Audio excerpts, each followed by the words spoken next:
Hey, Scorpi here. Ever wonder how the tint on your car windows gets made? No? Well, too late. I already snuck into the factory. Let's go!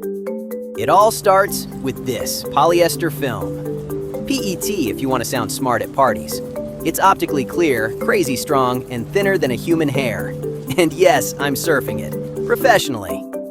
Now the magic. Carbon. Billions of microscopic carbon particles get blended into the coating.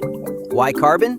It blocks heat. It never fades to that ugly purple, and unlike metal films, it won't mess with your GPS or phone signal. Carbon doesn't gossip with your electronics. This is roll-to-roll coating. The film zips through at high speed, while a precision coater lays down the carbon layer thinner than... Okay, I ran out of comparisons. It's really thin, and it has to be perfect. One streak, one bubble, and the whole batch is toast. Then it's into the ovens. Heat locks the carbon coating onto the film for good.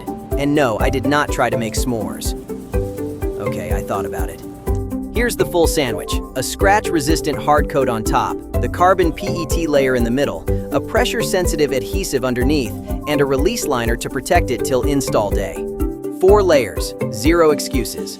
Every roll gets tested. Light transmission, heat rejection, clarity. If it doesn't pass, it doesn't ship.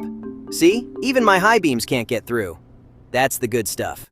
Finally, the big master roll gets slit down to size and wound into the rolls your installer actually uses. Whee! I'm fine. And that's how carbon window film is made. Science, precision, and 0 purple fade. I'm Scorpi. Stay cool out there. Literally.